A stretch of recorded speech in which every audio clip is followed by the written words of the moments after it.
Hi, this video is for everyone that's got eyes to see and ears to hear. I'm Rob, and I wanted to share my testimony. I'm not from an originally English-speaking country, so forgive me if I make a language mistake or something.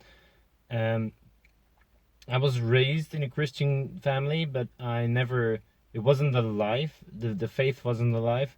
I was really interested in the sermons and preaches from every Sunday, and I researched more than just the Christian faith. When I was like 16, I stopped going to the church. When I was 19, I started smoking weed. But I've always read more than just the Bible, so to say. I read the Quran. I read the Satanic Bible even. I read the Bhagavad Gita. I also read a lot of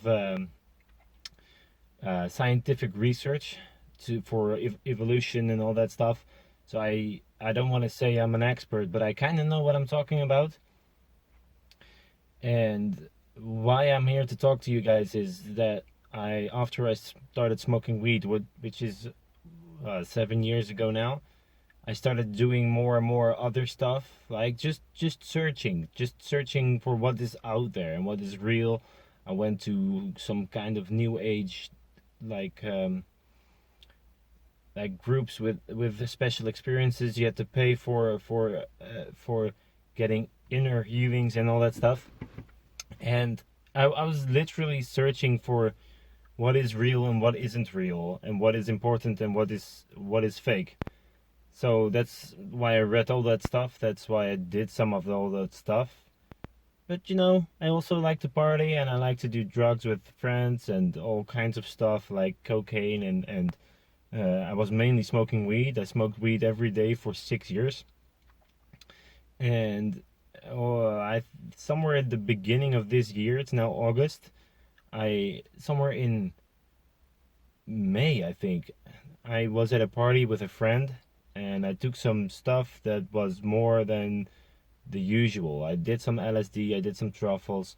I knew what a trip was, but this stuff, I don't know what was with it, but it at a certain point in the evening, it felt like I was cut on the knees or something. I could not walk anymore. And my friends were like, "Okay, that's fine. You'll get normal again. We'll get you a mattress, like an air mattress, and you can lay down there, be warm. You can still be cozy with us, and if you want to go to sleep, go to sleep. That's okay." And I was laying in that on the air mattress, and I was enjoying the party, trying to enjoy the party as much as I could still. And I I remember I was shivering, or I thought I was shivering, and I asked them to if the heater could be turned up a little, because I was having it cold. And I looked at the heater, and they were like, "Oh man, it's 23 degrees Celsius. I don't know how much Fahrenheit that is, but it's like warmer than the usual house warmth. It couldn't be this." And I kept shivering, and I don't know how long it took, but I started to see, not with my eyes, but in my mind, so to say, I started to see a snake. And it was clear to me I wasn't shivering, I was slithering. And it really kind of scared me. I know in New Age movement, the snake is seen as the giver of wisdom, but I was like, I know what this is. This is not something good. I don't have control over myself. This is not something I want. And I was in my mind, I was kind of losing it. I thought I would be like that forever. The time was going by. My friends were still awake in the same room, but I was in my mind, I would be tripping on that bed, and I would be like that, like it was permanent. So I did the only thing I knew I could do, and that was I called out to Jesus. I asked him, I told him, "Sorry, I'm sorry, I'm sorry. You want to help me? Can you please help me? Can you forgive me?" I did that 3 times, and then it stopped. The snake went away, the slithering went away, and I didn't really get some sleep. But next morning, the trip was taken. Yeah, was like lessened. I don't know, and I wasn't really convinced. Could be my mind, could be something else, could just be I was ex- exaggerating my experience in my mind.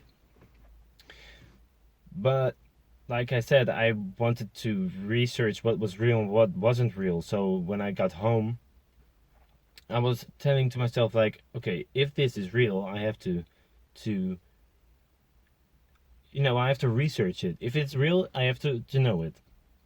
So I kind of did the only thing was natural to me was I started praying. I said, God, if you are real, give me a sign that you are real. And I think I was enjoying my breakfast, or maybe it was lunch already or something. I could eat again. And I opened my phone and YouTube was on. And the first thing that was on YouTube was somebody's testimony. I'm like, I don't want to see. Wait. If I'm honest with myself, I have to see this. So I pressed it, and there was a guy was telling me that kind of the same as I had. He was smoking weed a lot, and that he found Jesus. And I was like, okay. He said it's really easy. You just have to be honest and ask him to come into your life. I was like, I don't want to do that. Almost afraid for something. I don't know. I just didn't want to do it. But I think the next day after that, after work I came home. I opened my phone.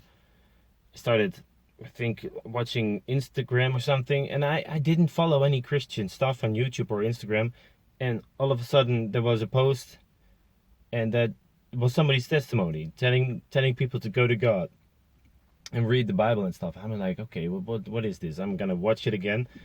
And I think that went on for the whole week, like 3, 4, 5 days, and then the week was over. And at the end of the week, I did ask Jesus. I was like, okay, I have to be honest to myself. I'm gonna pray. I'm gonna ask, Lord, can you give me a sign? Please come into my life.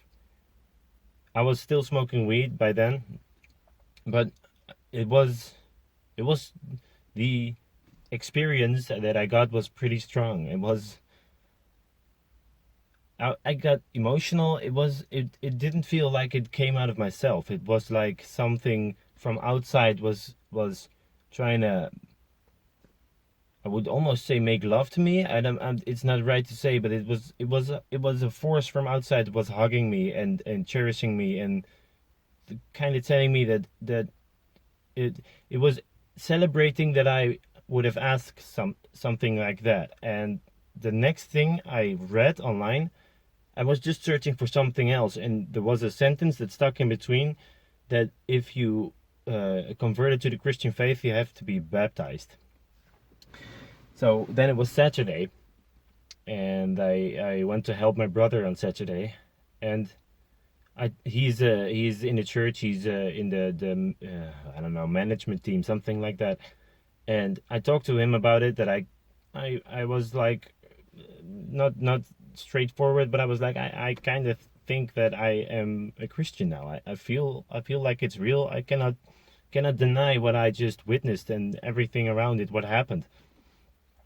And he was like, "Oh, cool! You can come to the church tomorrow."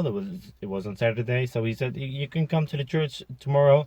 Maybe you want to get baptized next week." It was 1 week later. I'm like, "Oh shit! I should be baptized." And I went to the church, and the people that I didn't know, never seen before, they had like words for me, and they came to me, and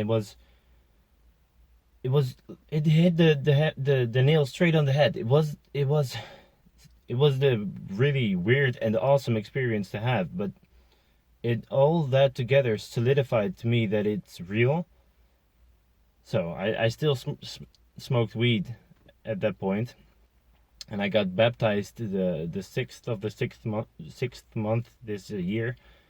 And when I got baptized, I felt really much lighter. And the same evening, I went to a friend and smoked weed again. I threw all my stuff out before. I burned it like a sacrifice. and I smoked weed again, and I was so angry next morning.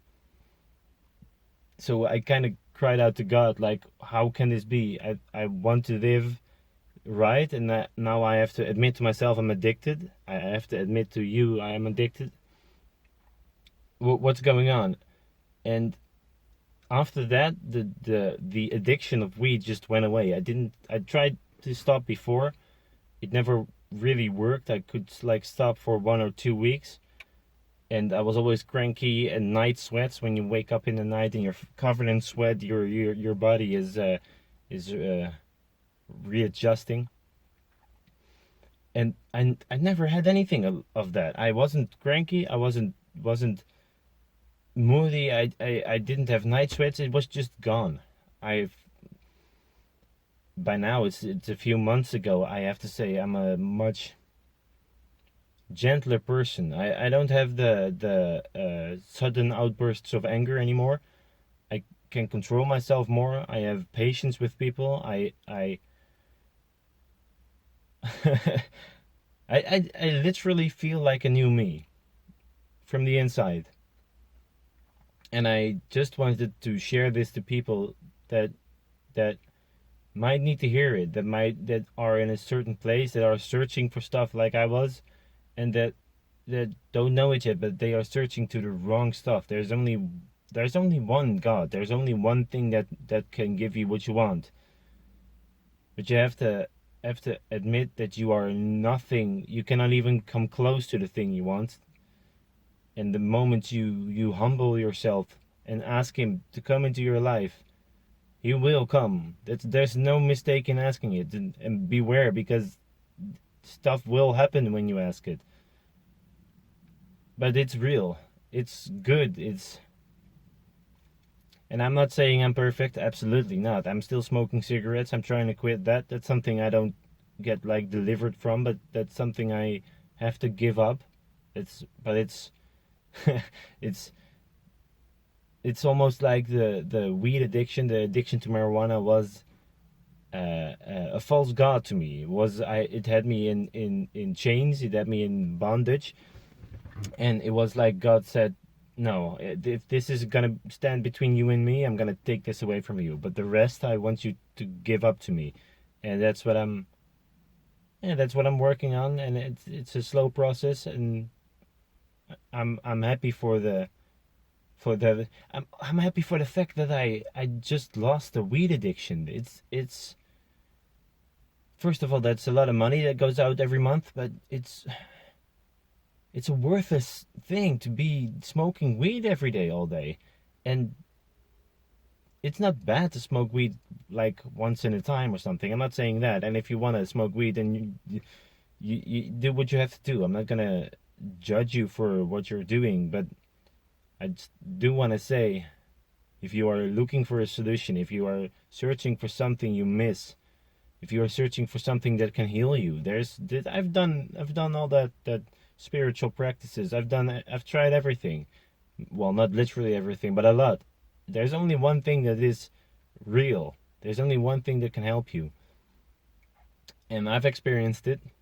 And I'm, like I said, I'm a changed person. I want you to hear this. Make your own decision.